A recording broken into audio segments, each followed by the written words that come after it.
He came home to find his wife gone, but fate had other plans waiting on that same land. He lost everything in the war, his family, his home, even his identity. But on the ruins of his past stood she, a widow just as broken, just as alone.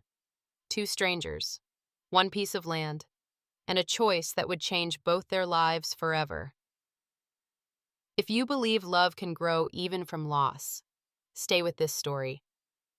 The meaning: healing doesn't mean forgetting the past. It means choosing to live again despite it. If this story stayed with you, take a moment to like, comment your thoughts, share it with others, and subscribe for more stories that matter. A man comes home to his own funeral. Samuel Carter made it through 3 years of war, but his wife had already buried his name. His son was gone, and a stranger with a shotgun now stood on the ground he'd bled for. This is his story. If you are listening, tell me what city you are in. I want to see how far this story goes. Hit the like button, because what happens next will tear you apart before it puts you back together. The horse under Samuel Carter was nearly dead, and so was he. 3 years of battle had worn him down to nothing. He came back to South Texas 40 pounds lighter with a scar from his ear to his collarbone and a permanent limp. But he was alive. That had to mean something. As he looked over his 23 acres, he saw his cabin, the place he had built with his own 2 hands. He pulled the reins and the horse stopped. Something felt wrong. There was smoke from the chimney, which was good. But the fences were sagging, and a mule he did not recognize was tied to the porch. He reached for a gun he no longer had, sold weeks ago for passage home. "Easy now," he said, mostly to himself as he moved forward. His heart was beating like a drum. Maybe Mary had hired some help. Maybe his boy, James, was inside. The cabin door swung open before he got there. A woman stood on the porch, but it was not Mary. This woman was lean and tough, with her hair pulled back tight. She held a double-barrel shotgun, and it was pointed right at his chest. "That is far enough," she said, her voice rough. Samuel slowly raised his hands. "Ma'am, I believe there has been a mistake." "No mistake. You are on private land. Turn around." "This is my land," he said. Her eyes narrowed. "The hell it is." "I built that cabin," Samuel told her. "My name is Samuel Carter, and this place is mine." The woman's jaw went tight. For a long moment she just stood there, the gun steady. Then she said, "Samuel Carter is dead." The words felt like a punch. "What?"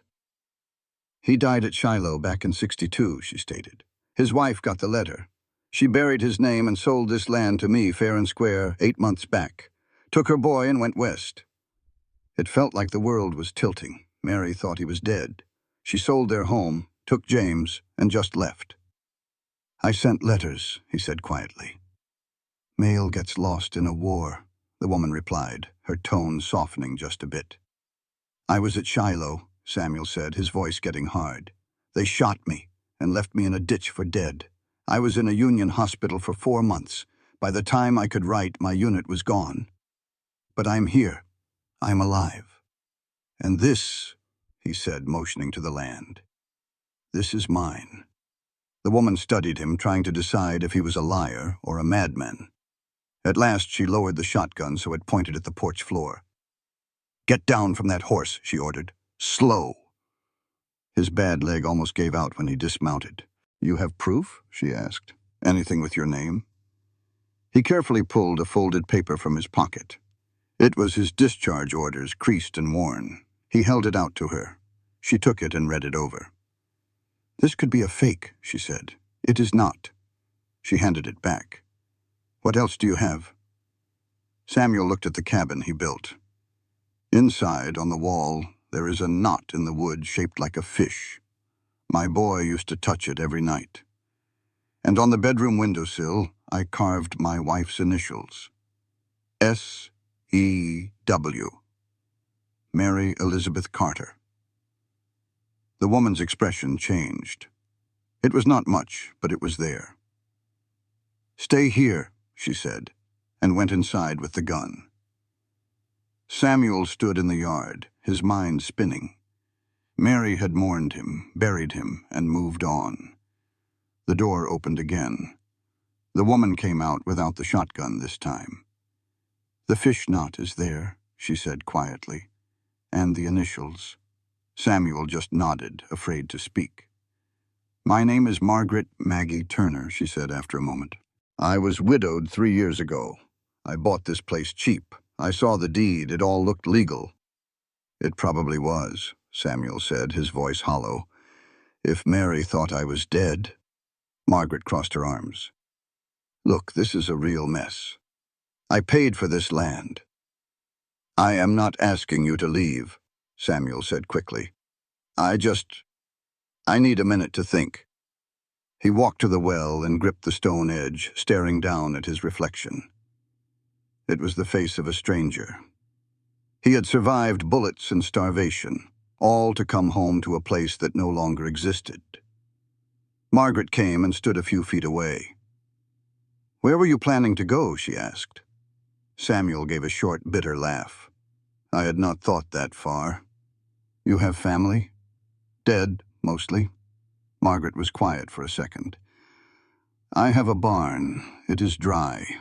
You can stay there tonight. We can figure this out in the morning."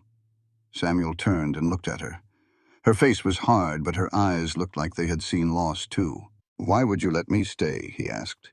"You do not know me." Margaret shrugged. "You knew about the fish knot and the initials," she said, looking toward the sunset. "And I know what it feels like to have nowhere else in the world to go." The barn smelled of old hay. Through a crack in the wall, he could see the light on in his cabin. He closed his eyes and tried not to think of Mary. He wondered if his son, James, who would be almost 7 now, even remembered his face at all. Or maybe he was just a ghost, a story she told the boy. Samuel's hands balled into tight fists. He wanted to hit something, to ride west and find them, but then what? Show up like a haunt from the grave? Wreck the new life she'd built for herself? She thought he was dead. She had grieved and she had survived. He couldn't blame her for that, but it still cut him clean to the bone. Sleep was a long time coming. When it finally took him, it was filled with old battles, lost letters, and Mary's face, smiling, telling him to come home safe.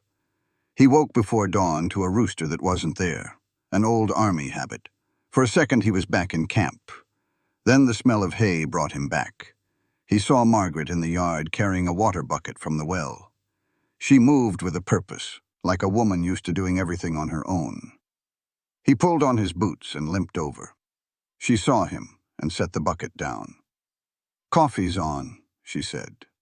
Inside the cabin, her touch was everywhere, but the bones of the place were the same. She handed him a cup. "You sleep at all?" she asked. "A little." "You're a poor liar." He almost smiled. "You?" "About the same." They drank the strong, bitter coffee in silence. "I've been giving it some thought," Margaret said, setting her cup down. She looked him square in the eye. "About this whole situation." "The land?" "That's right." "Here's the long and short of it," she said. "The deed is in my name. I paid for it. That's a fact. But you put your own blood and sweat into this place. You've got history here. That's also a fact." Samuel just waited. "So this is what I'm thinking," she went on. "You can stay. Help me out. There's fences to mend, repairs I can't manage by myself. You pull your own weight, you'll have a roof over your head and food in your belly. Come springtime, we can see where things stand. And if I tell you no? Then the barn is yours for another night or two. But that's as far as it goes. I can't carry dead weight, and I'm not running a charity." Samuel just looked at her. She didn't flinch. "Why are you doing this?" he asked. She turned the cup in her hands. "Because I know what it's like to lose it all," she said softly. "My husband died in a mine. Left me with nothing. I had to scratch and claw my way back. And when I finally got this place," she glanced around, "someone gave me a chance. So maybe I'm just paying a debt. Samuel felt something stir inside him. It wasn't hope, not yet, but it was something. I don't take charity, he said. Good. I'm not offering any. I'm offering work. She held out her hand. So do we have a deal? He looked at her hand, calloused and strong. She was all business. He shook it. Deal. The work began right then. She gave him a hammer and some nails and pointed him toward the south pasture. Posts are rotten, she said. Fix them before winter gets here. He walked the fence line. It was in worse shape than she'd let on. Half the posts were about to give up the ghost. He worked all afternoon, digging and setting new posts, his old leg wound, burning with every move. But he kept at it. Margaret came out once, watched him for a minute without a word, and went back inside. By sunset, he'd replaced 8 posts. It was a start. He limped to the barn as the sky went dark, his hands raw and blistered. Margaret met him with a plate of cornbread and beans. Eat, she said. He stood right there and ate, too tired to think about it. That's good work you did, she said. He just grunted. I mean it. Those posts will hold. He looked at her, seeing she wasn't just being kind. Thanks, he managed. She took the plate. Pump's by the barn. I'll leave a clean shirt on the fence for you. You don't have to do that. I know. She started to leave, then stopped. Samuel? Yeah? You did right by staying. Then she was gone. The days bled into weeks. Samuel found a rhythm. Wake, work, eat, sleep. It took him 12 full days to fix that fence. Then Margaret had him clearing an irrigation ditch and fixing the barn roof. After that, he broke a pair of wild horses she'd traded for. The horses were the hardest part. Not the work of it, but what it brought back. His father had taught him how to gentle a horse, back before the war changed everything. One of them, a black horse with a white star, reminded him of one he'd lost in battle. That horse had taken a bullet meant for him. He worked with the gelding slow and easy, talking to it like his father taught him. On the 5th day, it let him ride. Margaret watched from the fence. You've got away with them, she said. My father raised horses, was all he said. Before. She didn't push him. She knew when to let the silence sit. That night, she asked him inside for supper. It was the first time since that first day. Sitting at the table he'd built felt strange. You ever think about going after them? She asked right out of the blue. Who? Your wife and your son. He put his spoon down. Every day. So why don't you? Because she's built a new life, he said. Because as far as she knows, I'm in the ground. Going back would just spread the hurt, he finally said. She nodded. Still, it must chew on you. He gave a short, bitter laugh. Never gonna stop. They ate in silence after that. November came with a mean frost that killed the garden and slowed the creek to a crawl. For 3 days, Samuel dug a new channel, his hands going numb and raw. Margaret started working beside him, and he saw it was not about trust. She just needed the help. This land was a 2-person job. They fell into a silent rhythm, using nods and hand signals. One afternoon, he slipped on wet stone and his bad leg went out from under him. The fall knocked the wind from his lungs. Margaret was right there. You hurt? Fine. He tried to stand and could not. You are not fine. Let me see it. It is nothing, her voice sharpened. Let me see. He finally rolled up his pant leg. The old bullet scar was dark and swollen. Her expression turned to stone. You been working on this all day? For 3 years? Not what I asked. He covered the scar. I'm fine. You are stubborn as a mule. Yep. She helped him up. Done for today. Go rest that leg before you ruin it for good. I can still work. I can. I was not asking. Her voice was like iron. You are no good to me, busted up. Go on. He limped back to the barn, knowing it was no use to argue. That night, she brought him dinner and a small clay jar. "What is this?" "Salve, for the leg." He took it. "Thanks." As she left, he called out, "Margaret, why are you doing this?" She stopped in the doorway. "Because you came here with nothing, and you did not beg. You just kept going. That counts for something." She was gone before he could find words. In the quiet of the barn, he felt a crack in the wall around his heart.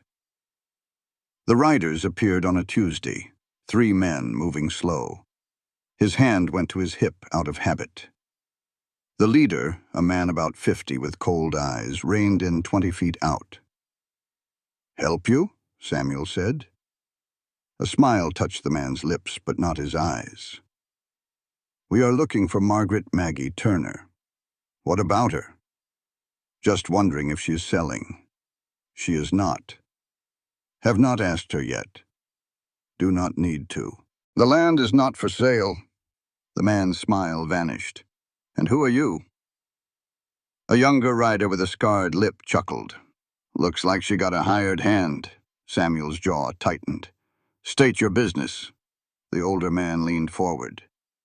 "The business is this water. Makes this land valuable. A woman alone is in a tough spot. Accidents happen." The threat hung in the air. "Get off this land," Samuel said quietly. "Or what?" the scarred man sneered. "Or I will make you." The man laughed again. The older one studied Samuel, then nodded. "All right, we will go for now. You tell Miss Turner we will be back to talk business." They rode off slow, taking their time. Samuel watched them disappear, then went to the cabin. Margaret was inside, cleaning a rifle. "We have trouble," he said. He told her everything. She set the rifle down. "That would be the Garrett brothers. They have been buying up land around here." "They offer low," she said. "Refuse and bad things happen. Barns burn." "And you did not mention this?" "I figured this place was too small for them. I was wrong." "So what is the plan?" "We?" she asked. "Yeah, we." She looked him over, then grabbed her rifle. "We get ready, and if they come back, then we fight." He nodded. "Got another gun?" She pulled an old revolver from a trunk. "You know how to use that?" "I was in a war." "Does not mean you can shoot." He checked the cylinder. "I can shoot." "Good." They took turns on watch. 2 nights passed with nothing. On the 3rd, smoke woke Samuel. The chicken coop was ablaze. He grabbed the gun and ran, his bad leg threatening to buckle. Margaret burst from the cabin, rifle in hand. "The buckets!" she shouted. They fought the fire together, hauling water against the terrible heat. The heat singed Samuel's eyebrows, his eyes watering. They fought with buckets until the fire was just embers. The coop was ash. 3 hens were dead. Margaret stood in the soot, hands trembling. "That was a message," she said. "I know. They will be back, I know. You should go. This is not your fight. The hell it is not." "Samuel, I am staying." Margaret's jaw tightened. She gave one sharp nod. "All right. We need more than buckets." For 2 days they fortified the place. Samuel braced the door and nailed up shutters. Margaret bought more bullets than they could afford in town. The air was tight with waiting. On the 5th night, the riders returned. Samuel heard the hoofbeats first, fast and many. He grabbed his revolver and ran to the cabin. Margaret was already at the window, rifle in hand. "3 of them," she said. "Maybe 4. Same fellas?" "Can't say." The horses stopped. A rough voice called from the dark. "Miss Turner, we came to talk business." Margaret stayed silent. "We know you are in there. Let us be civil." Samuel peered through another window. He counted 4 shapes moving in the yard. One held a torch.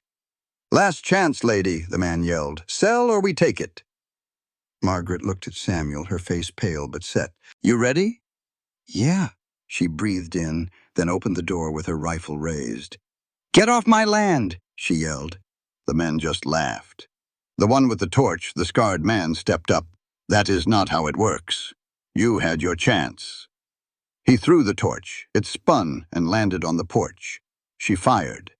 The shot was a thunderclap. The scarred man fell, clutching his shoulder and screaming. Then all hell broke loose. The others drew their guns. Samuel kicked the door open and fired twice into the air. One horse bucked its rider. Wood splintered by Samuel's head from a return shot. Margaret fired again and again. Samuel moved to the porch, stepping over the flames, and fired at the closest rider. He missed, then fired again. The man dropped from his saddle. The last two men turned their horses and fled, dragging their wounded friend. Silence fell, filled only by the crackling fire. Samuel stomped out the torch. "You all right?" he asked. Margaret nodded, the rifle shaking in her grip. "You hit?" "No." "You?" "No." They stood in the dark, waiting to see if the riders would return. They did not. The man Samuel shot was still alive, but barely. A dark pool grew beneath him. Margaret checked for a pulse and shook her head. "He is gone." Samuel stared at the body. He had killed in the war, but that was battle. This felt different. This was slower, more personal. "We have to bury him," Margaret said. They dug a shallow grave beyond the trees, working without a word. An hour later, as the sky began to lighten, they finished. She leaned on her shovel, worn out. "They will come back," she said, "with more men, and they will be angrier." "Maybe," Samuel said, "or maybe they will decide this place costs too much." "You do not believe that?" "No." She met his eyes. "You could still go. They do not know you. It is our problem now." "Samuel, I am not leaving." For a moment, her tough expression cracked. Then it was gone. "All right, then. We dig in." They walked back to the cabin side by side as a cold sun rose over the hills. The next few weeks were too quiet. They took turns on watch, always waiting. Samuel fixed the barn roof. Margaret salted the last pig for winter. They worked in a grim quiet, but something was changing. She began leaving coffee for him. He started stacking extra firewood by her door. One night she came and sat with him on the porch. "Can't sleep," she said. "Me neither." They watched the stars. "My husband was Thomas," she said softly. "He was a kind, quiet man. We were married 3 years before he died. Good years. He was not perfect, but he was a hard worker." Samuel just listened. "When he died, I figured I would too. I had nothing. I washed clothes for 2 years and saved every cent for this place." She looked at the cabin. "It is not much, but it is mine, and I will not let them take it from me." "They will not," Samuel said. "How do you know?" "Because I will not let them." She held his gaze, then slowly gave a small, tired smile. "Thank you," she said. "For what?" "For staying, for not being like most men." Samuel felt something shift in his chest. "I am not special, Margaret. You are here. That is special enough." They sat together until the sun came up. For the first time since he came home, he did not feel like a ghost. December arrived with a bite of cold. Not a lot of snow, just enough to frost the ground. Samuel's leg ached constantly, but they had made it through November without another attack. Maybe the Garretts had given up, or maybe they were planning something worse. One afternoon, Margaret came out holding a piece of paper. "A letter," she said, "from the town clerk. Someone filed a claim that this land was bought with fraud." She handed it to him. "I have 30 days to show my deed or leave." Samuel read the official-sounding letter. "This is the Garretts. Probably. Can you prove you own it?" "I have the deed, but who knows if that is enough." "They are trying to run me off without a fight. We will get a lawyer," he said. "With what money?" "I have some saved." "I am not taking your money, Samuel. It is not charity. I know. But I will not let you spend your savings on my fight. It is our fight." "Is it?" she asked, her eyes sharp. "You are here because you have nowhere else. In the spring you will go find your boy, and I will still be here." Her words struck him hard. "You think I am leaving?" he asked quietly. "I think you should. You have a son out there. You cannot stay here forever. Why not? The question hung in the air. Because this is not your life. Maybe it is now. Do not tell me what I mean. They stared at each other. Finally, she turned and went back inside. Samuel stood alone, the axe feeling heavy. He finally admitted the truth to himself. He did not want to leave. This place had stopped being just a job. It was becoming home. Margaret was right about his son. He had a choice to make, and either way felt wrong. Their argument hung between them for 3 days as they worked in a heavy silence. On the 4th morning, a note on the table said she had gone to town about the land claim. He tossed it in the stove. The day felt empty. He worked until his leg ached, trying to keep his mind quiet, but it was no use. He was tangled in guilt and duty, knowing that no matter what, someone would be hurt. He was watering the horses when he heard riders coming through the trees. He instinctively reached for the revolver he now wore constantly. 2 men appeared, not the Garretts. These men were clean, rode good horses, and had the look of soldiers. The younger man still had a lieutenant's faded insignia on his coat. "Can I help you?" Samuel called. The young officer spoke up. "We are looking for a man named Samuel Carter." Every muscle in Samuel's body went tight. "Who is asking?" "My name is Robert Kincaid. This is Sergeant Moss. We served in the 18th Texas." "We heard you made it. Came to see if it was true." Samuel sized them up. The unit was right. He was with the 18th for 8 months. "It is true," he finally said. Kincaid swung down from his horse. "I will be damned. We all thought you were dead. Hell, I wrote the letter to your wife myself. The hospital did not fall. I was in it. So we heard. It took us a while to track you down." Kincaid looked over the land. "This your place? It is complicated." Moss, still on his horse, grunted, "Is it not always?" Samuel did not invite them in. He just stood there, his hand near his gun, waiting. Kincaid seemed to understand. "Look, we are not here for trouble. We are heading west, finding other survivors." Your name came up. "We thought you would want to know your wife, remarried, a man named Carson. They are in San Francisco, living well." The news hit Samuel like a punch, even though he mostly knew. Hearing it out loud made it real. "And my son?" His voice was rough. "The boy is healthy. Raised right from what we hear. Carson is a good man, a merchant." Samuel nodded slow. "Good. That was good. James was safe, cared for. That should have made him feel better. It did not." "There is more," Kincaid said. He pulled a small bundle from his saddlebag. "Your wife left this with the chaplain before she went west. Said if you ever turned up alive, you should have it." He held out the bundle. Samuel took it with numb hands. The oilcloth was old and water-stained. He unwrapped it with care. Inside were 3 things: a photograph of Mary and James. His boy was just a toddler in the picture, sitting on Mary's lap. She looked older than Samuel remembered, worn down. A letter sealed with wax, and a small wooden horse he had carved for James before he shipped out. His throat tightened. "We will leave you to it," Kincaid said softly. He and Moss turned their horses. "Wait." Kincaid looked back. "Thanks," Samuel said, "for coming all this way." Kincaid nodded. "You were a good soldier, Carter. You deserve better than to be left for dead." He stopped for a moment. "If you are ever out California way, look us up. We are starting a settlement for veterans near Sacramento. We could use men like you."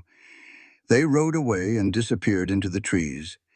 Samuel stood in the yard, holding the picture and the toy horse. The letter felt heavy in his pocket. He did not open it, not yet. He walked to the well, sat on the stone edge, and stared at his son's face until the sun went down. The boy looked like Mary. Same eyes, same stubborn chin. James would not even remember him. Carson was his father now in every way that mattered.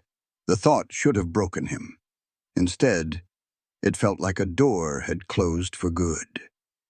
He finally opened the letter as darkness fell. Mary's handwriting was the same, neat and careful. Samuel, if you are reading this, you are alive. I do not know if I should be grateful or heartbroken. The army told me you died at Shiloh. They sent your tags. I buried you in my heart and mourned for a year, then tried to move on for James. I waited. But a woman alone with a child has no future. When Michael Carson proposed, I said yes, not because I loved him like I loved you, but because James needed a father and I needed to survive. By the time I heard you might be alive, I was already remarried and settled in California. I am sorry. I am so sorry. But I cannot undo what is done. James is happy here. He has a good life. Michael treats him as his own. If you want to see him, write to me. We can arrange it. But Samuel, please do not ask me to explain to a 6-year-old boy why he has 2 fathers. I hope you find peace. You deserved better. Mary. Samuel read it 3 times. He folded it, put it back in the oilcloth, and buried the bundle in his pack. He could not cry. The grief was too old and hard. An hour later, Margaret found him by the well. "Are you all right?" she asked. He almost laughed. "No." She sat beside him. Her clothes smelled of horse and dust. "How did it go in town?" he asked, changing the subject. "About as bad as I expected. The clerk is in Garrett's pocket. He's saying my deed ain't worth the paper it's on." She took off her hat, tired. "I got 30 days to prove him wrong, or they'll auction the place off." "Can you?" "Maybe, if I can find the surveyor in Austin who drew the lines. But I got no money for a lawyer, let alone a trip like that." She looked at him square. "I'm going to lose it, Samuel." He should have offered some kind word, but instead said, "Got word from Mary." Margaret froze. "And?" "She's married. Happy. Said I shouldn't come around. I'm sorry. Don't be. Her boy don't need a ghost for a father." He looked down at his own hands. "I thought coming home would fix things, but the home I knew is gone." After a long silence, Margaret asked, "So what now?" "I don't know. You could still head for California, see your son." "I could," Samuel said, turning to her. "Or I could stay, help you fight." "Why? Because I got nowhere else to go, and because you need a hand." He paused. "Maybe this is where I belong now." Her face was a shadow in the dim light.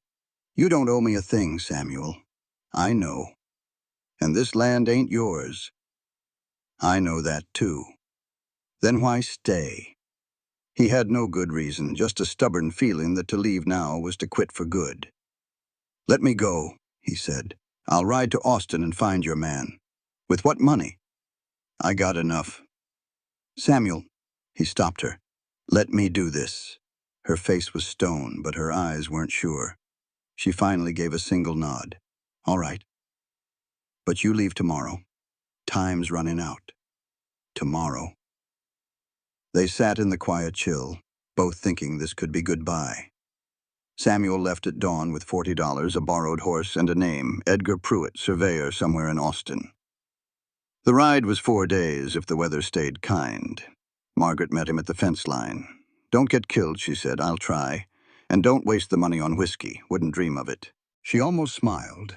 Then, serious again, she said, "If you get to Austin and decide to keep riding west, I'll understand. I'm coming back. You don't know that." "Yeah," he said. "I do." She just nodded. "Ride safe." He rode east into land that got meaner by the mile. By day 2, the old war wound in his leg was screaming from the saddle. He pushed on, eating jerky and sleeping rough. The 3rd day brought a cold drive and rain that turned the trail to mud. He huddled under a ledge, shivering so hard his teeth rattled. By nightfall, the fever set in. His leg was swollen and burning. He barely got a fire going and huddled beside it, shaken apart. In his fevered haze, he thought about just giving up.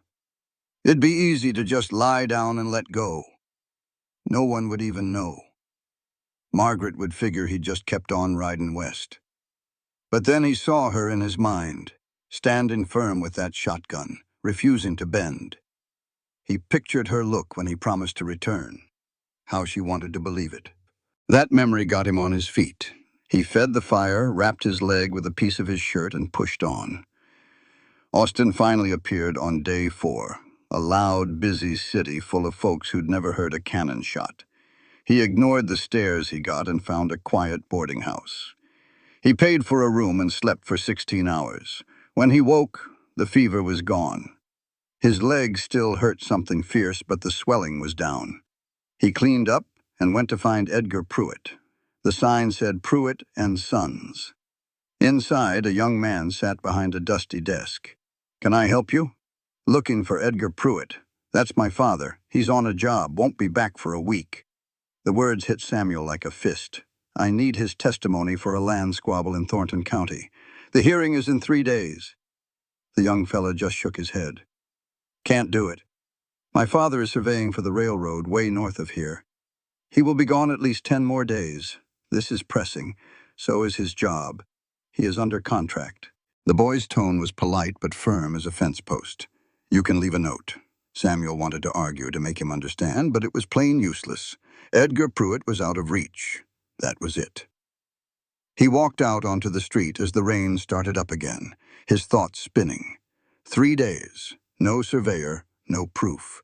Margaret was going to lose her land, and he could not do a blessed thing about it. Unless... A wild idea, half-cocked and likely illegal, started to form.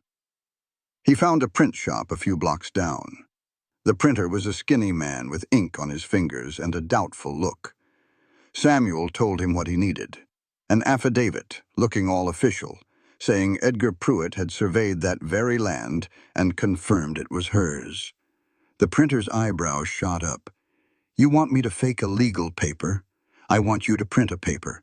What happens next is my concern." "That is a crime, mister. So is swindling a woman out of her land. Which is worse?" The printer thought on it.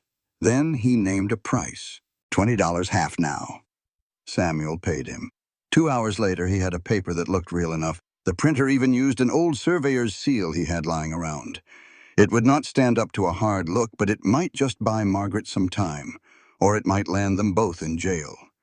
Samuel folded the document and put it inside his coat.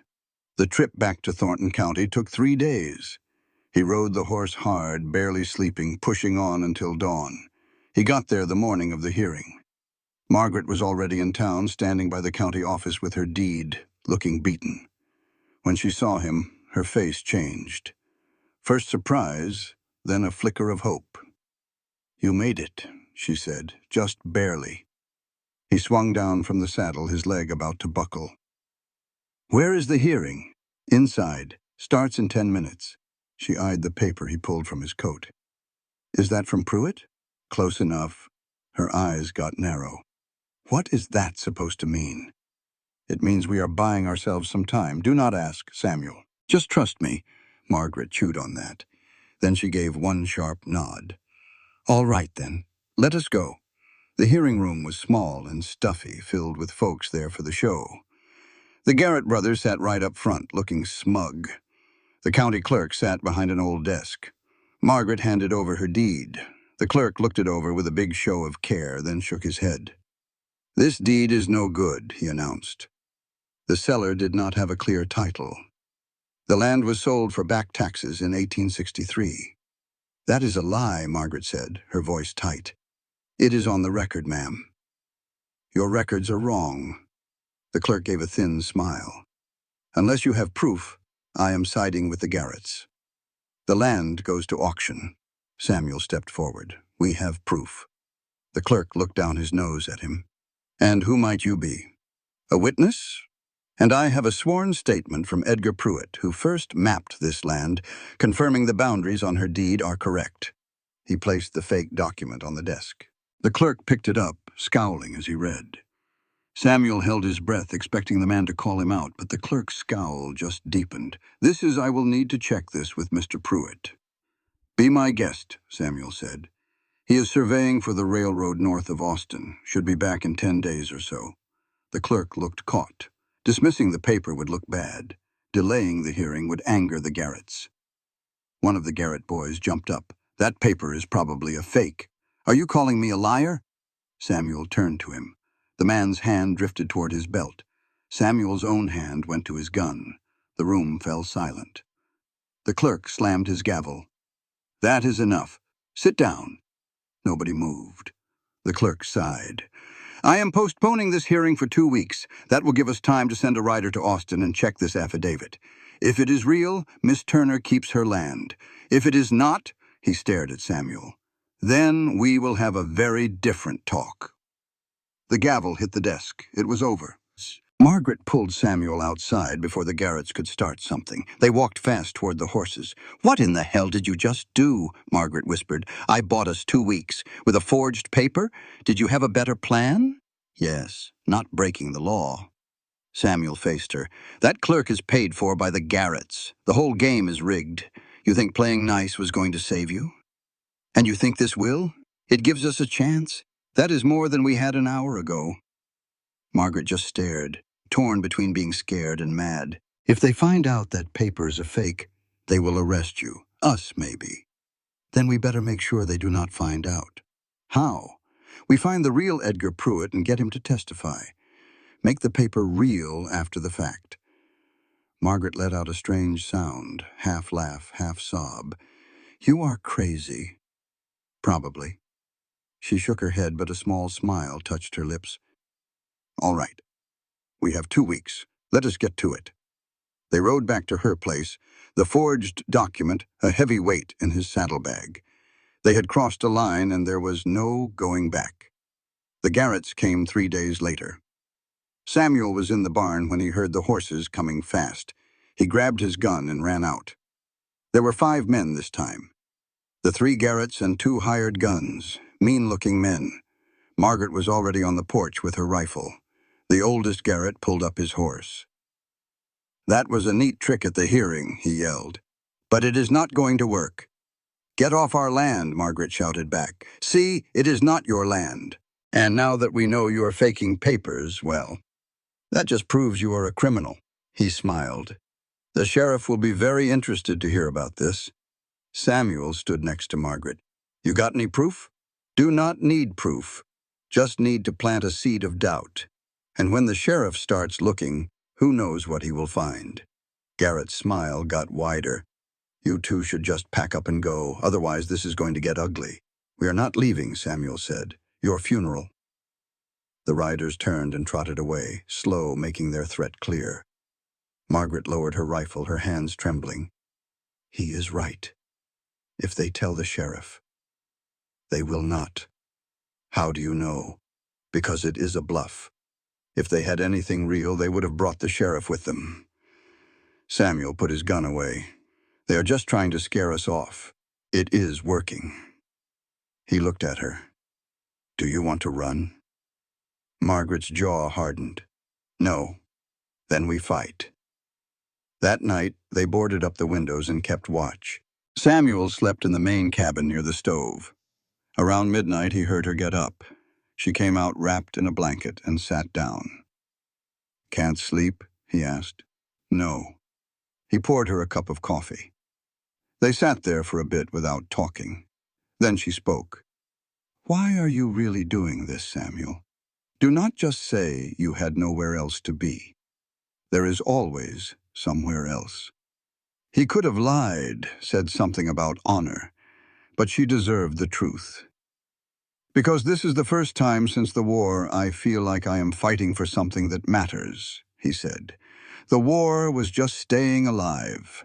Coming home to nothing was just sorrow. But this? He looked around the small cabin.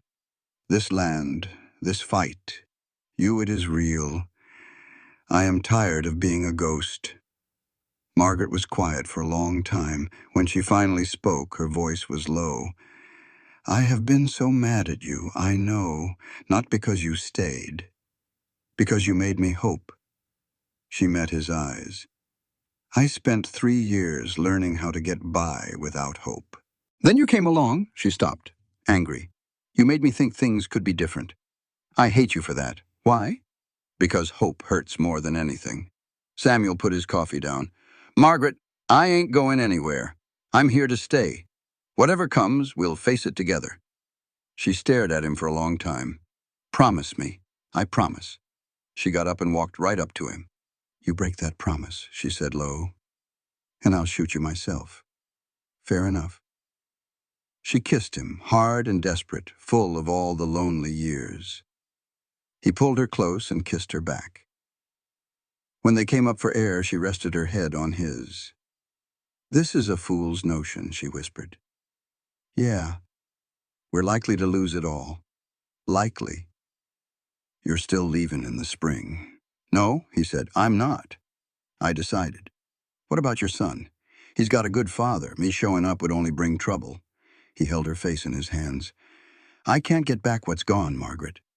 But maybe I can build something new right here." Her eyes filled with tears she refused to shed. "Don't make promises you can't keep. I'm not." She kissed him again, softer this time, and led him to the bedroom. They just held on to each other in the dark, knowing it was enough for now. Morning came too quick. Samuel woke to find Margaret at the window, the softness of the night gone. She was all sharp edges again. "We got trouble," she said, her back to him. He was pulling on his boots. "What kind?" "The kind that leaves hoof prints. Someone rode the line by the creek last night." He was beside her in a second, his leg complaining. Fresh tracks cut through the frost. "How many?" "2, maybe 3 horses. They just circled around, watching us." Her voice was tight. "They know our habits." "When?" "Sometime after midnight." She finally looked at him. "While we were—" "I know. They'd let their guard down for one night." Margaret faced the window again. "This was a mistake." "Which part?" "All of it. You stayin', last night." She shook her head. "I can't afford to be distracted." His own words stung him. "Is that what I am to you? A distraction?" "I don't know what you are," she said, her voice wavering just a bit. "And that's the problem." Before he could answer, hoofbeats thundered up the road. They both grabbed for their guns and took to the windows. Through a gap in the shutters, Samuel saw a rider approaching fast. Not one of the Garretts. A woman. She pulled up and dismounted in one smooth move. She looked to be in her mid-40s, weathered from the outdoors. She tied her horse and walked to the cabin like she owned it. Margaret opened the door before she knocked. "Ruth?" Margaret said, surprised. "What are you doing here?" "Saving your stubborn hide, it seems." The woman Ruth pushed past Margaret. Her eyes swept the room and landed on Samuel. "Who is this?" "Samuel Carter. He has come—" "I know who he is. Heard in town. The dead soldier causing trouble at the land office." Ruth's eyes narrowed. "That affidavit you filed, it is fake, is it not?" Margaret and Samuel looked at each other. "I thought so," Ruth said. "The Garretts are spreading rumors. They have half the town thinking you are a fraud. The sheriff is asking questions." "Let him ask," Samuel said. "Easy for you to say. You can leave any time. Margaret is the one who will hang if this goes bad." Ruth turned to Margaret. "I came to warn you. The Garretts are planning something. I heard them talking in the saloon last night. They mentioned tonight. Said it would be handled by morning." The room grew cold. "How do you know this?" Margaret asked. "I was pouring their drinks. Men like that do not notice the help." Ruth's face was grim. "They are done playing games, Margaret." Samuel moved to the window. "How many men?" "6, maybe 8 if they hire guns." Ruth looked at them. "You two cannot hold this place against that many. You need to leave now." "No," Margaret said. "Margaret." "I said no." Her voice was like steel. "I am not running from my own land. Then you are going to die on it." "Maybe, but at least I will die on my feet." Ruth's face softened. "You are as stubborn as your mother was." "You knew my mother? A long time ago, before she married your father." Ruth sighed. She would not run either. It got her killed. The news seemed to hit Margaret hard. She just looked at her, then said quietly, "I am not leaving." Ruth looked at Samuel. "Can you talk sense into her?" I am not leaving either, he said. Then you are both fools. Ruth walked to the door and paused.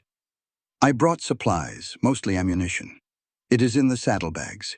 It will not be enough, but it is something. She looked back at Margaret. Your mother would be proud of you, and furious. Probably both. She left before Margaret could answer. They stood in silence. Then Samuel went out and got the saddlebags. Inside were 2 boxes of rifle ammunition, one for a pistol and dried meat. How do you know her? He asked when he came back. I do not. Not really. Margaret stared at the supplies. She showed up a few months after I bought this place. She brought me eggs and told me where to fish. She never asked for anything. She risked a lot coming here. I know. Samuel set the ammunition on the table. So tonight? Tonight? Margaret repeated. She looked at him and her tough exterior cracked. I am scared. Good. Fear keeps you sharp. That is not what I mean. She walked toward him, a little unsure. I am scared I am going to get you killed. Scared I have dragged you into something you cannot win. Scared that, she stopped. Scared that I care too much what happens to you. Samuel pulled her close. She fought him for a heartbeat, then just sagged against his chest. Whatever comes tonight, he said low. We face it. You and me. No running. No running, she whispered back. They spent the day turning that little cabin into a tough nut to crack. Samuel braced the door and boarded up every last window. Margaret laid out the guns and ammunition, checking everything twice. By sunset, the place was as ready as it could ever be. Samuel pointed. East is a clear field, but the trees to the north and west give 'em cover right up to the barn. Margaret didn't hesitate. Then we burn the barn. He stared at her. That's all our storage. Better that than a tombstone. She grabbed the kerosene can. Help me. It felt wrong, destroying a good building, but she was right. They soaked the inside of the barn. We light it when they get close, she said. Smoke 'em out into the open. They went inside as the sky turned dark and took their posts. The waiting was the hardest part. The night was cold and moonless. A couple of hours crawled by. Just after 10:30, Samuel saw something flicker out by the trees.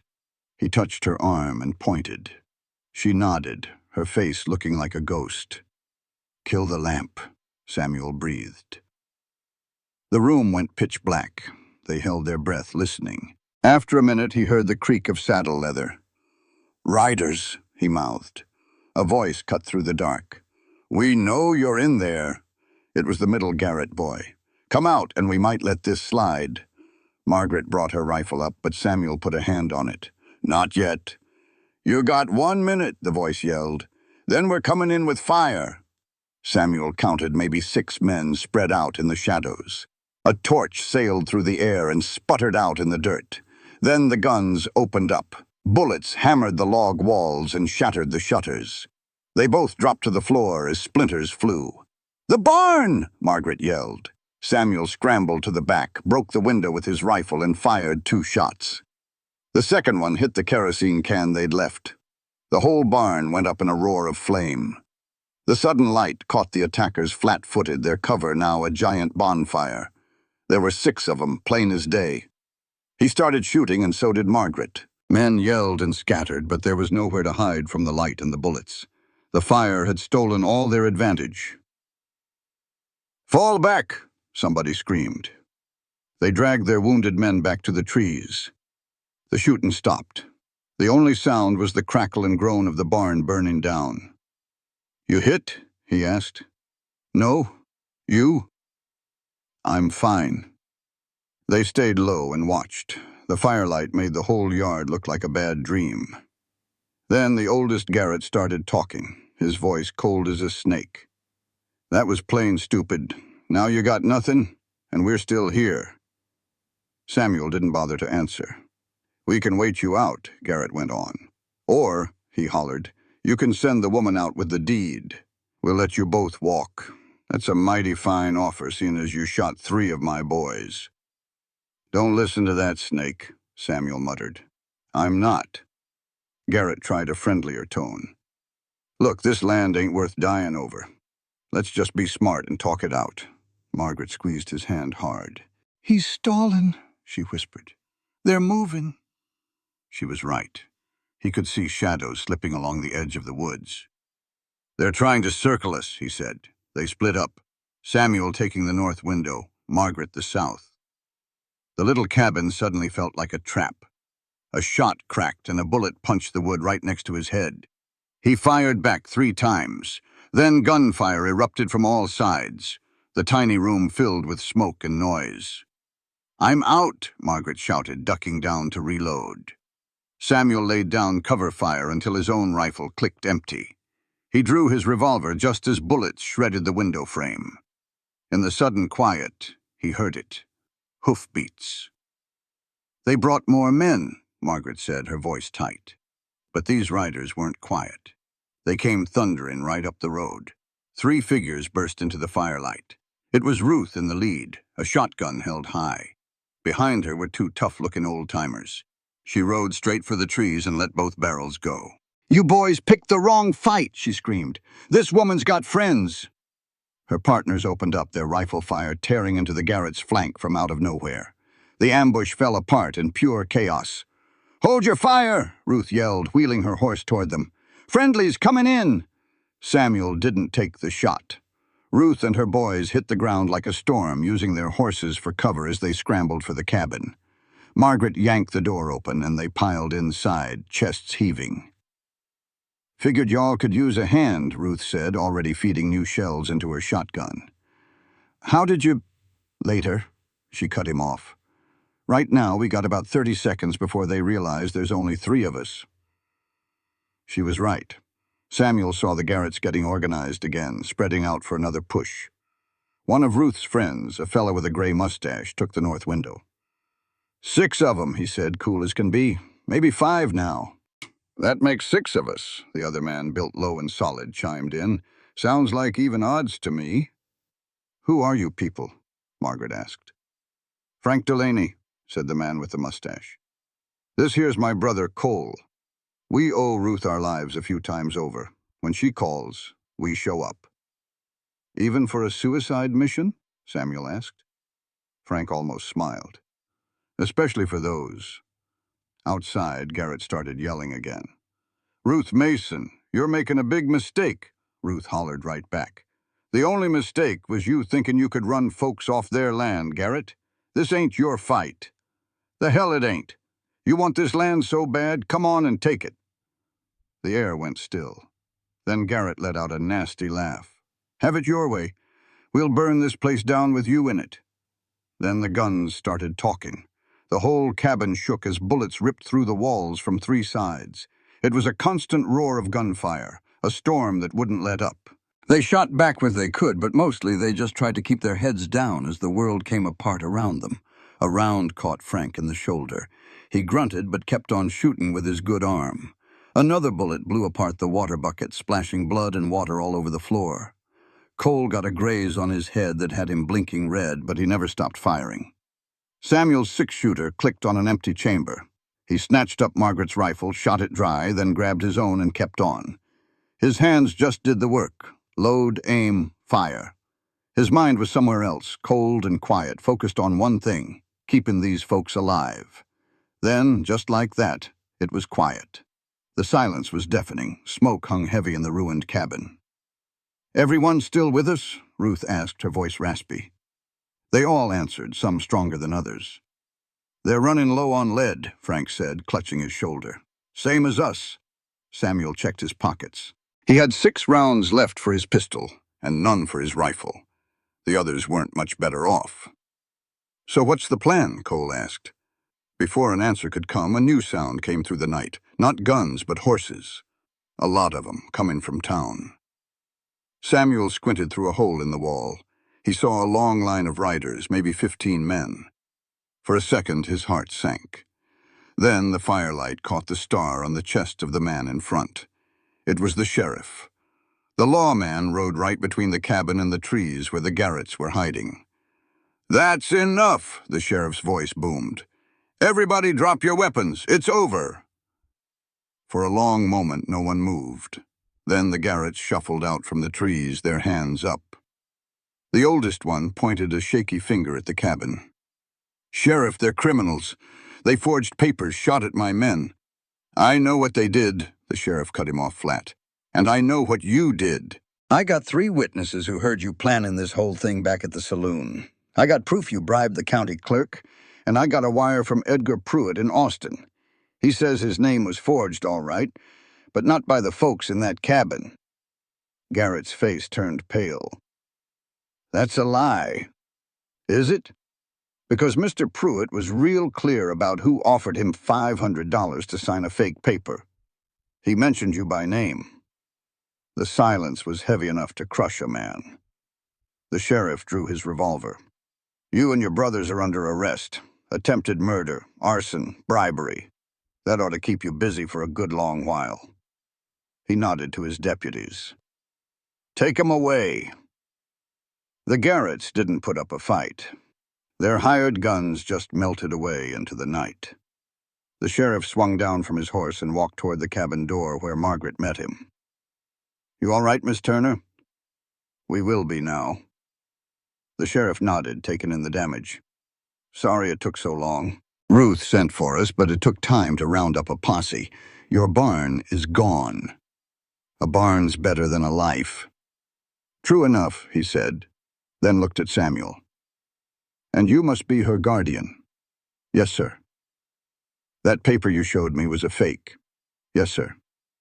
"But you didn't sign Pruitt's name. Someone else did, someone trying to set you up." Samuel stayed quiet. Margaret took his hand. The sheriff let out a long breath. "By all rights, I ought to lock you up too. But seeing as you were defending this place from an illegal attack, I'm willing to let it slide. This one time." He looked Samuel square in the eye. "Don't you make a fool out of me. I won't." "See that you don't," the sheriff said. He turned, then stopped. "Your claim to this land is solid, Miss Turner. The old clerk is out on his ear. You should have clear title inside of a week." "Thank you, Sheriff." He tipped his hat and rode away. For a long moment, the 6 of them just stood there. Then Ruth started to laugh, a wild sound that was half relief. Cole and Frank joined in. But Margaret didn't laugh. She just walked out into the yard, looked at the smoking ruin of her barn, and began to cry. Samuel went to her, wrapping his arms around her from behind. She turned and buried her face in his chest, shaking with sobs that weren't about sadness, but survival. "We made it," he said softly. "I know. It's all over. I know." She looked up at him, her face smudged with smoke and tears, and she smiled. "Thank you," she whispered. "For what?" "For staying. For all of it."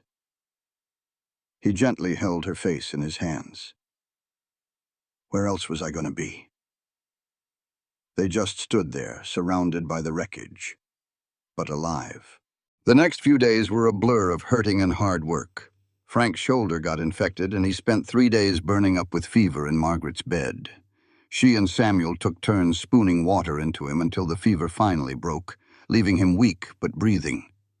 Cole and Ruth stayed on, sleeping under a canvas tent they rigged up in the barn's stone foundation. Nobody talked about leaving. The fight had made them family. Samuel spent his days clearing away the wreckage and his evenings riding into town for lumber they couldn't rightly afford. The store owner, Mr. Halstead, gave him credit without him even asking. "Pay me when you get on your feet," he'd said, looking at the ground. "A lot of us should have stood up to the Garretts sooner." Folks get generous when they feel guilty, Samuel figured. Just like the sheriff promised, the new clerk delivered Margaret's clear deed inside of a week. He apologized for what his predecessor had done, but Margaret just took the papers without a word. That night, she sat on the porch steps long after the others were asleep, just holding the deed. "It's really ours," she said to the quiet night. And it sounded like a prayer. She kept her eyes fixed on the deed. Samuel sat beside her, their shoulders just touching. "Yeah, I'm just waiting for someone to snatch it away. Nobody's snatching a thing, not ever again. She folded the paper and put it in her shirt close to her heart. I have to tell you something. The way she said it made him look right at her. When you left for Austin, she started, her voice low, I figured you were gone for good, that you'd just keep riding. And I told myself I was fine with it. Expecting folks to stay is a good way to get hurt. She took a breath. But you came back. You stayed for all of it. Now I don't know how to believe any of this is real. He reached out and took her hand. My husband, Thomas, she said, looking away, was a good man, but we were a practical match. We helped each other get by. It was enough. But it was not this. What is this? Margaret finally met his gaze. I don't know. And that's what scares the hell out of me. He knew what she wasn't saying, that letting him in was the biggest risk she had ever taken. I am not going anywhere, Samuel promised. I will say it till you believe it. What about your son? The question hung in the air between them. I got another letter, Samuel admitted. It came from her husband, Carson. He took out the worn letter. He said I was welcome to come visit James, but he told me to think long and hard about what my showing up would do to the boy. And what would it do? It means the boy has a life. He has a father. I would just be a ghost walking in, confusing everything. Samuel put the letter away. Carson is right, but it still stings. You should go, Margaret said, squeezing his hand. He stared at her. What? Not to stay. Just to see him. So you know, regret is a poison, Samuel. It will eat you from the inside out. I cannot afford a trip like that. We will make it work. Margaret, I mean it. She turned to him.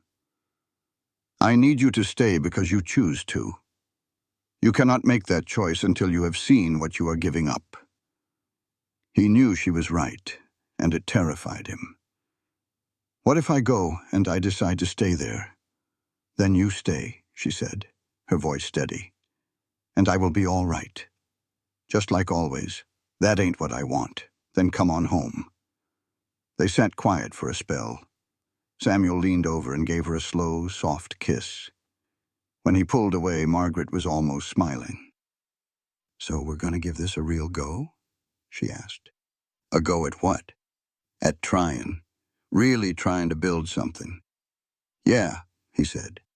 Even if it's a fool's errand. Maybe that's why it's worth doing. She finally gave him a true, unguarded smile. All right then. But you're still going to California. I know. And you're coming back. I know that too. The next morning, Samuel laid out his plan for Ruth and the Delaney's. Frank, still looking peaked but getting better, just nodded. When you leaving? About a month, soon as the new barn's framed up. We'll stay till then, Cole said. Help with the building. You don't have to. We know. Ruth cut him off. We're staying, so hush up and take the help. He hushed up. The barn rose quick with 4 sets of hands working dawn to dusk. Margaret worked right alongside them, her hands getting raw and healing over, never once complaining. In the evenings, they'd sit by the fire. Ruth told them of her husband, gone 20 years now. Cole spoke of the gold fields, and Frank listened, throwing in a dry joke now and then. Day by day, Samuel and Margaret found their way back to each other, even with folks watching. A small touch, a shared look. 3 weeks after the fight, a stranger rode in. He was a young fella, dressed sharp, a lawyer out of Austin named Daniel Morton. I'm looking for Samuel Carter. That's me. Morton pulled a paper from his satchel. I represent the estate of Marcus Halling. Mr. Halling passed last month. In his papers, we found a problem with how this land was sold to Miss Turner. Margaret went pale. The sale was legal. Oh, it was legal, all right, Morton said. The trouble is Mr. Halling was being squeezed by the Garrett brothers. They threatened his daughter, so he sold it cheap to someone they could run off later. What's that got to do with me? Samuel asked. Mr. Halling left a letter. He regretted selling under duress and said if Miss Turner ever got the land, she should be paid the difference. Morton held out the document. His estate will pay Miss Turner $1,200, the true value of the property. The air went still. $1,200, Margaret whispered. Yes, ma'am. Payable right now. He held out a pen. I've got the bank draft right here. Margaret looked at Samuel, her eyes wide with what that money meant. New stock, seed, a future. Sign it, Samuel said softly. Her hand trembled as she signed the paper. Morton tipped his hat and rode off like he'd just dropped off the mail. Margaret just stared at the draft. That's a chance, Ruth said from the doorway. That's what that is. That night they planned. The money meant choices. The trip to California was real now.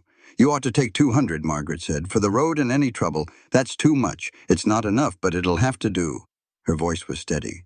You're going, and you're coming back with something to show for it. He knew she was right. What about the rest? 600 for stock, 300 for supplies. The rest, we save. Come spring, this will be a real ranch, not just a place we're surviving on. We. You said you were coming back. I am. Then it's we. The word felt bigger than it was. It was a promise. Samuel reached out and took her hand. We, he agreed. The barn was finished 2 days before he was set to leave. They had a small celebration. Ruth produced some whiskey and Cole cooked a fine rabbit stew. For one night, the future felt like a promise instead of a threat. The next morning, Frank and Cole lit out for the railroad camps up north. Ruth said she'd stay another week to help Margaret. You've done more than enough, Margaret told her. Haven't done near enough, Ruth shot back. They left at noon. Cole gave Samuel's shoulder a hard squeeze that said it all. Ruth just nodded at them. Take care of each other, she said. We will, Margaret promised. The homestead fell quiet after they left. Too quiet. Samuel and Margaret made his final preparations. He'd catch the stage at dawn. That night, lying in the dark, she spoke. What if she's not the woman you remember? Mary? Samuel thought on it. She's likely different. People change. What if you still love her? He heard the fear in her voice. I did love her. Part of me always will, I reckon. Same as you with Thomas. But that ain't the same as wanting that life. How can you be sure? 'Cause I've spent months picturing it, seeing her, meeting her son, and all I feel is sad for what was lost. But when I think of coming back here to you, he pulled her close. That don't bring me no sadness. What does it make you feel? Hopeful, scared, alive. All the things I reckoned the war had burned right out of me. I'll be worried sick every day you're gone. I know. If you ain't back in 6 weeks, I'm coming to find you. I believe you would. She turned to face him. Promise me again. I promise. Say the words. I'm coming home, Margaret. To you. I'm coming home. She kissed him then, a fierce, desperate kiss. They held each other with the fire of two people who knew it could all be gone tomorrow. Afterward, they just lay there, neither sleeping, trying to burn the feeling into their memory. Dawn was cold and sharp. Samuel dressed in the dark and checked his money one last time. Margaret made coffee they couldn't drink. They moved around the cabin, careful with each other. At the door, he looked back. His place.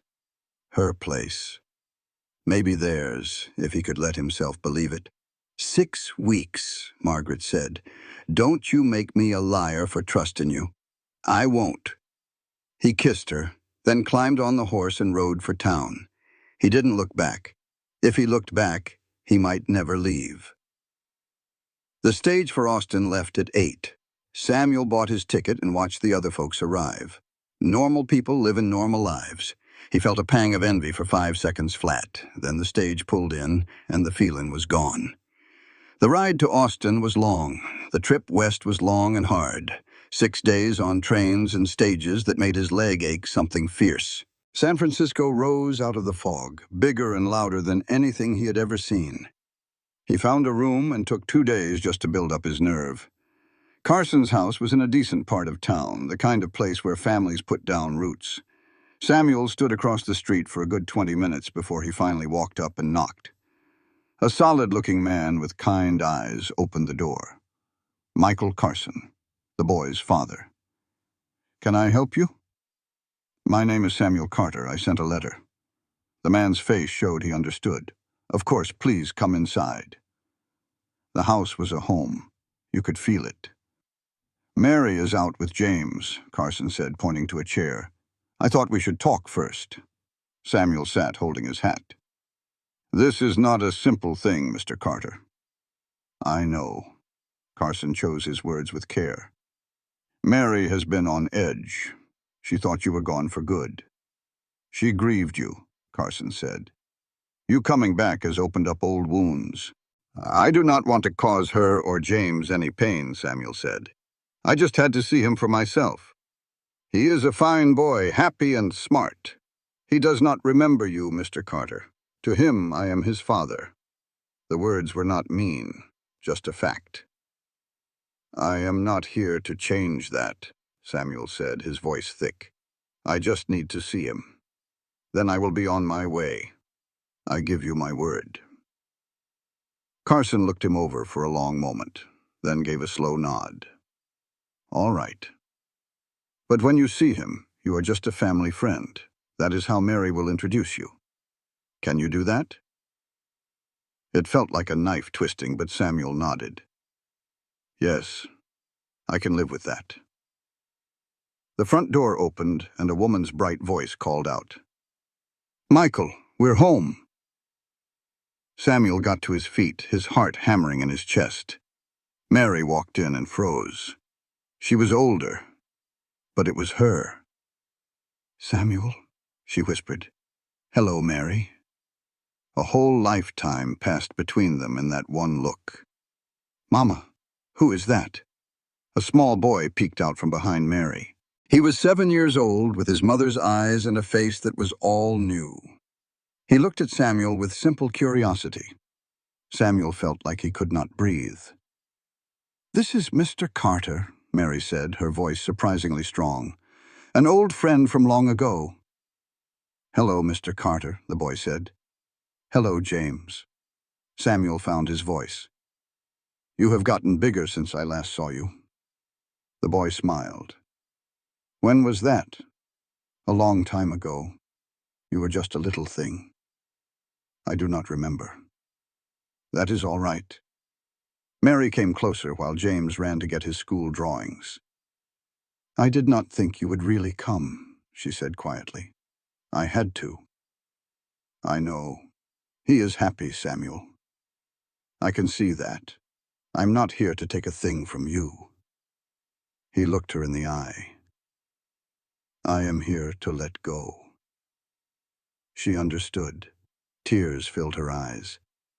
"I am so sorry." "Do not," Samuel said softly. "You survived. You made something good. That is all a person can do." James came running back, and for the next half hour Samuel listened. He memorized his son's voice and his laugh, taking in every last detail of the fine boy he would never get to know. He was a stranger to him, but the boy was healthy, loved, and had a whole life ahead. That would have to be enough. When it was time to go, Mary saw him to the door. She started to ask, "Will we see you again?" He shook his head. No, this was a final goodbye. She just nodded like she already knew. "Where will you head?" "Back to Texas. I got folks waiting for me." "I'm glad to hear it," she said, touching his arm. "Be happy, Samuel. You earned it." "You too." He turned and left without a second glance. He walked through the big city with tears on his face he didn't try to hide. At his boarding house, he sat on the bed and let himself break down for a solid 10 minutes. Then he washed his face, packed his things, and headed for the train station. He was finally going home. The trip back felt faster, lighter, even over the same hard miles. He watched the country change back to the familiar scrubland of Texas. It never looked so good. He made it back in just over 5 weeks, quicker than he promised. The stage dropped him off, and he walked the last 3 miles to the homestead. The place looked cared for. Someone planted winter greens, fixed the fence, and put up a small chicken coop. Margaret's horse was there, and another one too. He figured she had company. He walked into the yard and stopped dead. Margaret was on the porch, fixing a harness. She looked up and went still as a statue. They just stared at each other across 20 feet of dirt. "You are early," she finally said. "Could not stay away." "Did you?" She couldn't get the words out. "I saw him. He is good. Happy. He does not need me." Samuel let his pack fall to the ground. "But I had to know for myself. And now I do." Margaret stood up slow, putting the harness aside. "And I am home," he said. "If you will still have me." She crossed the porch and walked right to him, her eyes never leaving his. She did not say a word, just grabbed his coat and pulled him into a kiss that said everything. When they finally came up for air, she rested her forehead on his. "Do not ever leave again," she whispered. "I will not. Promise me." "I promise." She kissed him again, softer this time, then took his hand. "Come on inside. You need to eat. You look like hell." He managed to smile. "Good to see you too." Walking into that cabin with her hand in his, smelling home, Samuel knew what he had been fighting for. Not for what was lost, but for what they could still build. The second horse belonged to Ruth. She had stayed on, saying the weather was bad, but they both knew she was waiting to see if Samuel would come back. When he walked in, Ruth just nodded from the stew pot like she expected him all along. "Took you long enough," she said. "Good to see you too, Ruth."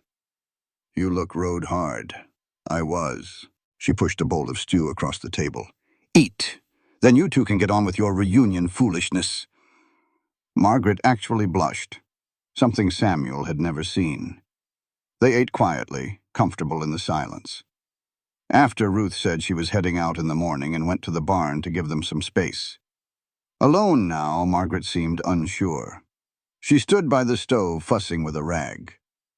"So," she said, "you saw him?" "Yeah." "And?"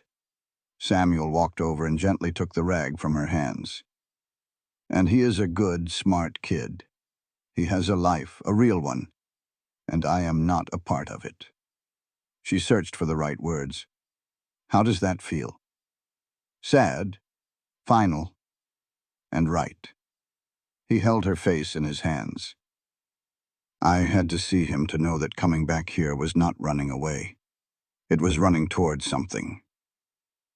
Her eyes searched his. "You mean that?" Every last word. She kissed him then, a sure and steady kiss.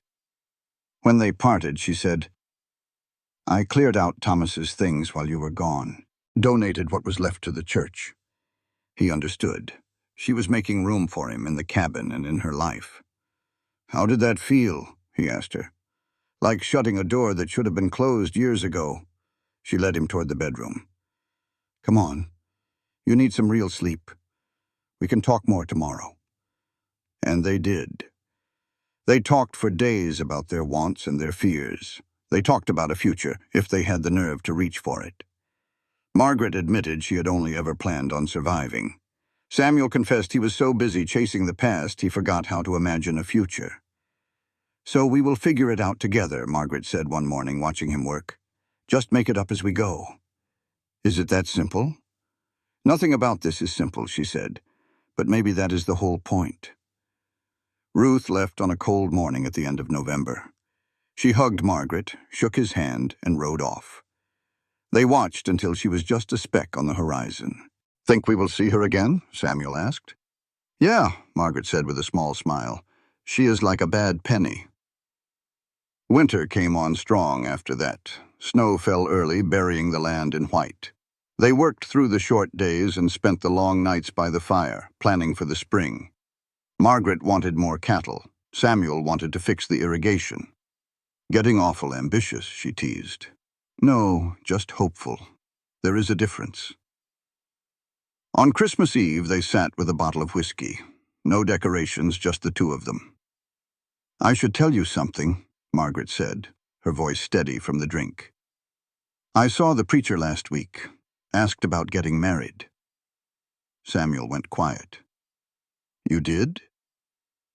"Do not worry. I did not set a date. Just asked what all it would take." She looked into her glass. "Turns out it is pretty simple. You show up, say the words, and sign a paper." "And you want to do that?" "I do not know. Maybe." She finally looked right at him. "Does the idea scare you?" "It terrifies me." "Why?" "Because I failed at it once. I failed Mary, and I failed our son. What if I fail you, too?" Margaret put her glass down. "You did not fail Mary. A war happened. She thought you were dead. She survived. That is not failure. That is just life." She took a breath. "And yeah, maybe you will fail me. Maybe I will fail you. But sitting here too scared to try, that is the only real failure." He pulled her close. "When did you get so smart?" "I have always been smart," she said. "You just were not paying attention." He laughed, a real laugh. "So, are we doing this? Getting married?" she asked. "Yeah." She was quiet for a bit. "Not yet. Let us get through this winter first. If we do not kill each other being cooped up, then we can talk about making it official." That is a practical thought.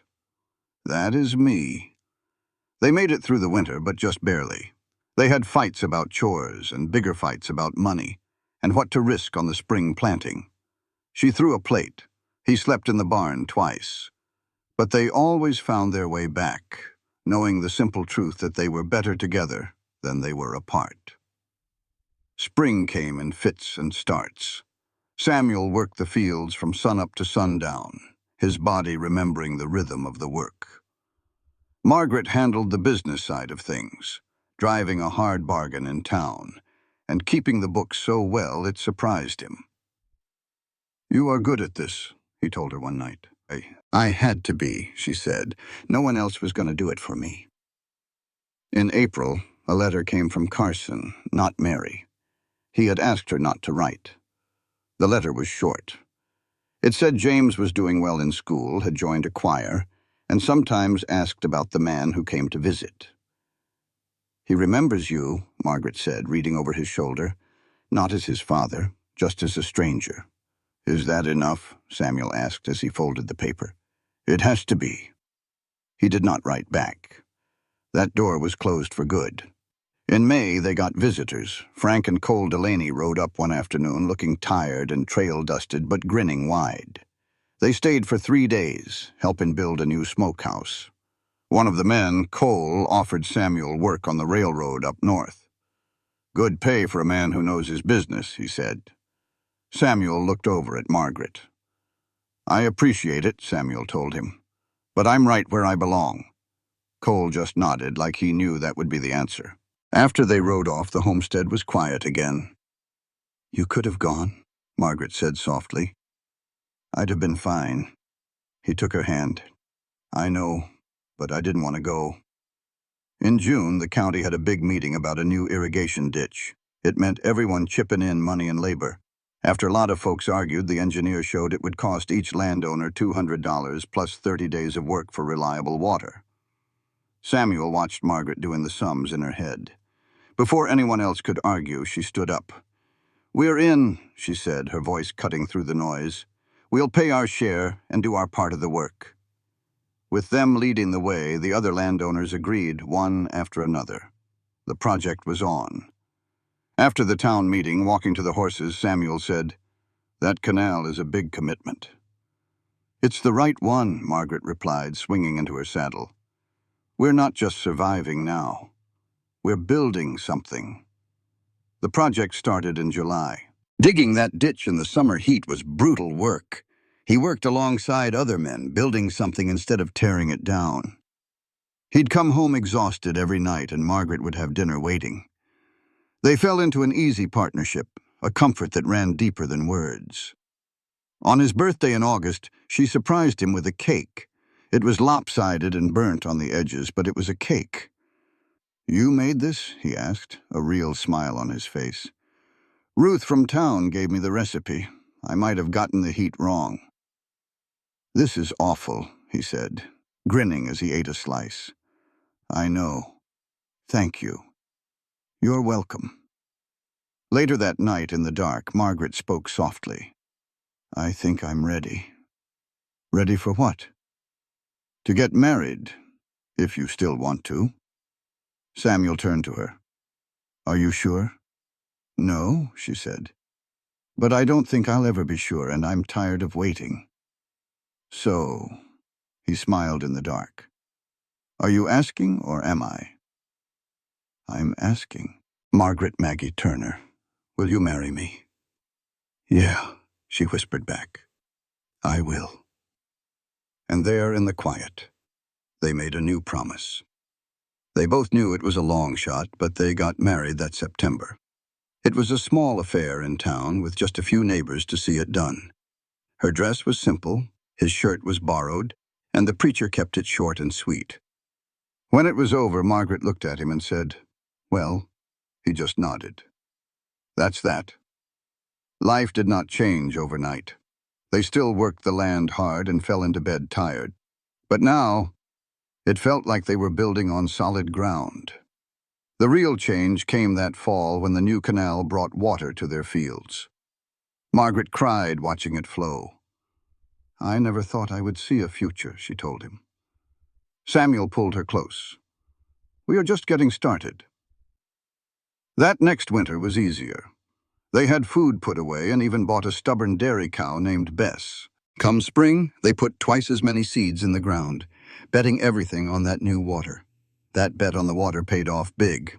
By summer, their crops were coming in so strong they were selling the surplus in town. "We are going to make it," Margaret said one evening, poring over the account books almost in disbelief. "I spent so long waiting for things to go wrong. Success feels strange." "Better get used to it," Samuel told her. In July, a telegram came. It was from Robert Kincaid, an old Army lieutenant. His veteran settlement out west was growing, and he needed good leaders. Samuel showed it to Margaret that night. "It is an opportunity," she said, "for someone who needs it more than we do." So Samuel wrote back and gave Kincaid the names of 3 local men, veterans who were barely getting by. 2 of them went west to start over. The third drank himself to death that winter. The guilt hit Samuel hard. "You cannot save everyone," Margaret told him when he got home from the funeral. "You saved yourself, and that matters." That fall, a new visitor arrived. A railroad man with an offer. They were laying tracks south, right through their property. The railroad agent offered them $3,000 for a 10-foot path through their land. It was more cash than Samuel had ever laid eyes on. Margaret saw a future in that money, a chance to grow. Samuel just saw a stranger carving up their home. For 3 days, they went back and forth. Finally, Ruth rode out and settled it plain. "Take the money," she said. "That train's coming whether you like it or not. Might as well get paid." They signed the papers. That spring, the work crews came, and a town sprouted up from the dirt. Tents became buildings, and their quiet land suddenly felt tied to the whole world. "Things are changing," Margaret said one night. "They are." "Does it scare you?" Samuel thought on it. "No, we just have to change with them." They used that railroad money to buy 40 more acres of good grazing land, doubling their spread. They hired 2 young fellas from the new town and taught them the work. By their 3rd year, the ranch was solid, earning its keep. Then, in the winter of their 4th year, a thick letter arrived from California. Inside was a note and a photograph of a serious-faced boy of 11, his son, James. The letter carried hard news. It said Mary had passed on. Pneumonia took her quickly. Before she died, she told James the truth about Samuel. The boy wanted to meet him. His first father, the man who raised him, Michael Carson, was offering to bring James to Texas for the summer. Samuel read it 3 times before the words came out. Mary's gone. Margaret took the letter and then pulled him close. That night, he showed her the picture. He has your eyes, she said softly. He looks like a stranger to me. Well, he doesn't have to stay one, she answered. What are you going to do? Part of him wanted to say yes, and part of him was terrified. He closed his eyes and listened to his gut. It says yes, for James, for Mary, for some kind of peace, I reckon. Then you write back and tell him yes. What about us? Margaret just smiled. I'm not going anywhere. A boy visiting his pa for a few weeks ain't a threat. It's just life. Samuel wrote back the next morning. In 2 weeks, a reply came. They would arrive in June and stay for 3 weeks. June came too fast. Samuel and Margaret added a small room to the cabin, and he fussed over every little thing. Stop worrying, Margaret told him. He's coming to see you, not our curtains. Just be yourself. They arrived on a Tuesday, riding a wagon from the new depot. When the wagon stopped, a tall, lanky boy stepped down, trying hard to look brave. Hello, sir, he said. Hello, James, Samuel managed. You can just call me Samuel. Carson shook his hand. Then Margaret came out from the barn. Samuel introduced her as his wife. The boy's eyes got wide. You're married? 3 years now. Does that make her my... James trailed off. How about we just start with friend for now, Margaret said with a kind smile. The first few days were stiff. James was polite but quiet. Samuel showed him the ranch, taught him to ride, and they worked side by side. They found their footing and shared chores, not words. On the 5th night, sitting on the porch, James finally asked about the past. What was my mother like back then? Samuel looked out at the setting sun. She was young and full of hope. She believed you could build a life out of nothing. He paused. And she loved you more than anything in this world. Mr. Carson said everyone thought you died in the war. That's right. Were you mad that she married him? Samuel looked at his son. I was hurt, but I was never mad. She survived and she gave you a good father. That's what mattered. After a long silence, James asked, Do you ever wonder what if you'd come back and things were different? All the time, Samuel admitted. But wishing doesn't change what is. All we can do is make the life we got count for something. I'm glad I came, James said. The 3 weeks passed in a blur. The boy loosened up and even started laughing at Margaret's bad jokes. On the last night, Carson pulled Samuel aside. Thank you. This meant the world to him. He's a good kid. You did right by him. We both did, Carson said, and offered his hand. I'd like to bring him back next summer if you'll have him. I'd like that, Samuel said, shaking his hand. The next morning, James gave him a quick, awkward hug. See you next year. Next year, Samuel promised. After they left, Margaret found him in the barn. You all right?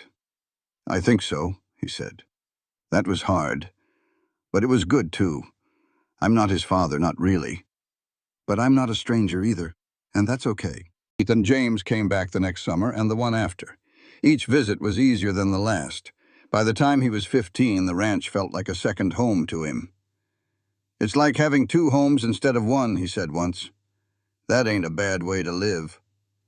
The years went on. The ranch grew and the depot became a real town with a school and a church. Samuel and Margaret were no longer outsiders, but folks who belonged.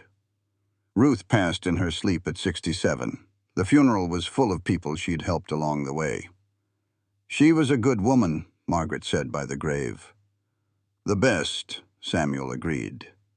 A letter came that Frank Delaney had died in a mine up north, another ghost laid to rest. But life went on. The two boys they'd hired became partners. One married a local girl and built a house on the north pasture. The ranch became a family place, built not just on blood, but on hard work and shared hope.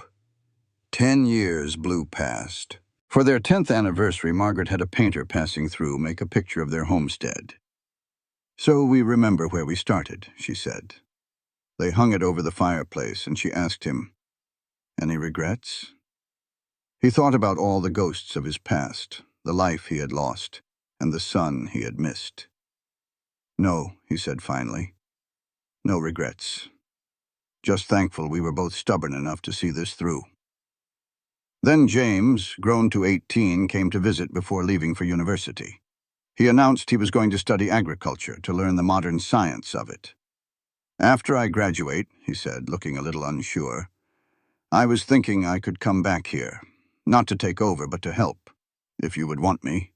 Samuel looked at Margaret, who was smiling ear to ear. "Yeah," Samuel told him, "we would want that." 4 years later, James came back with a degree and a head full of ideas. Some worked, some did not. But under his watch, the ranch kept adapting and growing, and Samuel began to step back. James and the younger hands took the lead, and Samuel finally earned his rest. He and Margaret spent their days enjoying what they had built instead of just fighting to survive. One evening, sitting on the porch where she had first met him with a shotgun, Samuel realized he was truly happy. A quiet, solid kind of happy. "What are you thinking about?" Margaret asked. "How I almost rode right past this place that first day." "Why did you not?" "Too tired and too stubborn, I suppose. I had come too far." He took her hand. "Best decision I never made." He explained that he never really decided anything. He just kept showing up, putting one foot in front of the other. They sat in a comfortable silence, listening to James inside planning the next season, the sound of the future. Samuel thought of the broken soldier who had stood in this yard ready to give up. That man was gone, replaced by someone who learned you build a new life from the wreckage of the old. "No regrets," Margaret said quietly, reading his mind. "No regrets," he agreed. Sitting there with his wife's hand in his, and the future in good hands, Samuel Carter finally understood what it meant to come home. It was not a place you came home to. It was a life you chose to build, one day at a time. And for him, that was more than enough. That was everything. This channel is dedicated to stories of the Wild West. Cowboy lives, love stories, family bonds, compassion, and the strength of the human spirit. This literary work is intended purely as fiction. Any similarities to real individuals or events are coincidental and arise solely from the nature of storytelling. The author does not claim accuracy regarding real-world details and does not intend to portray real-life circumstances. In the end, what this story leaves behind is not the echo of gunfire or the bitterness of loss, but a quiet, enduring truth about what it really means to come home. He believed, like many broken men do, that home was something fixed in the past, a place waiting exactly as he left it, a life paused until his return. But life doesn't wait. It moves on, reshapes itself, and sometimes closes doors we thought would always remain open. The painful reality he faced, a wife who had mourned him and moved forward, a son who no longer knew him, a home that belonged to someone else, is a reminder that survival alone does not restore what was lost. Yet, the deeper meaning of this story lies in what comes after that loss. He could have chosen bitterness. He could have chased ghosts across the country, trying to reclaim a past that no longer existed. But instead, he made a harder choice, the kind that doesn't feel heroic in the moment. He chose to stay, to build, to fight not for what was, but for what could be. And in doing so, he discovered something far more valuable than the life he lost, a life he chose. She, too, represents a different kind of strength, the kind born not from war, but from endurance. She had already learned how to survive alone, how to trust no one, how to expect nothing. And yet, even she had to learn that survival is not the same as living. Through he, she was forced to confront the risk of hope again, and the truth that opening your heart is the most dangerous and most necessary gamble a person can take. Together, they show us that healing is not about erasing pain, but about building something meaningful beside it. Their bond wasn't built on perfect timing or easy love. It was forged through hardship, trust, and the decision to stand together when walking away would have been easier. And perhaps the most powerful lesson of all comes from his final choice regarding his son. Love in its truest form is not possession, it is sacrifice. It is knowing when to step back, when to let go, and when to accept that being part of someone's life doesn't always mean standing at the center of it. By choosing not to disrupt his son's world, he proves that love can be quiet, selfless, and still deeply real. So, what does this story leave us with? It tells us that the past cannot always be reclaimed, but the future can always be built. That loss does not define us unless we let it. And that sometimes, the bravest thing a person can do is not to go back, but to stay, to rebuild, and to believe that something new can rise from the ashes. Because in the end, home is not a place we return to, it is a life we choose again and again every single day.